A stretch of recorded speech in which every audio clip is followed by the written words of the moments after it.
Hey everyone, welcome back on my channel. Today with Python calculate scrap and defect rate analyzer.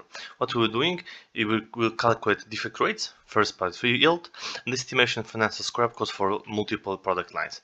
We'll focus on defect quality issue and their financial impact. Then jump to configuration constants, define the maximum acceptable defect rate as a fraction as 0.5% defect rate in the tolerance limit, right? So 0.05. You can see it here. Then let's simulate production date. Data includes product name, total produced units, and scrapped units, and the direct cost per unit flow. So basically it's material plus cost, right?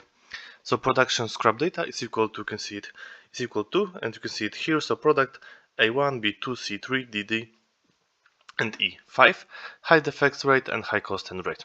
Then the function. So analyze scrap metrics, will calculate scrap costs, defect rates and yield for the all products, flagging those that exceed the defect rate thresholds.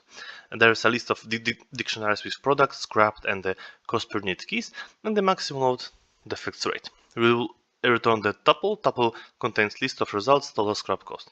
Starting with analyze results equal to empty, and total scrap cost equal to 0. Then the products level processing loop will have one loop for items in data.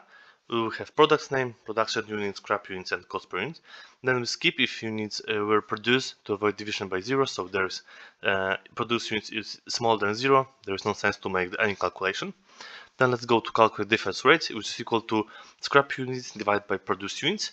Then calculate yields, so for the first part, which is equal to yield rate 1 minus defect rate. Then calculate estimated scrap cost, which is equal to scrap units multiply cost per unit. Total scrap cost plus scrap cost. Then is flag if the defect rate exceeds the input thresholds. So if high risk, the defect rate is below the threshold. Then compile results for this product. So analyze results, append, and all of the data that we calculate above. There is a function to print the scrap, so print all that we calculate. The formats and print the calculate scrap analysis, and then we have the result will be sorted. And then let me jump over how it looks like at the end. So we have overall financial impact, total estimated scrap cost is equal to, then you have detailed quality metrics, so the product name, produced, scrapped, defect rate, yield, scrap cost, and the risk, high or okay. And the actions, so action required, two product lines exceed the 5% defects, the rate thresholds. Okay, and that should be it for this video. Thank you for watching.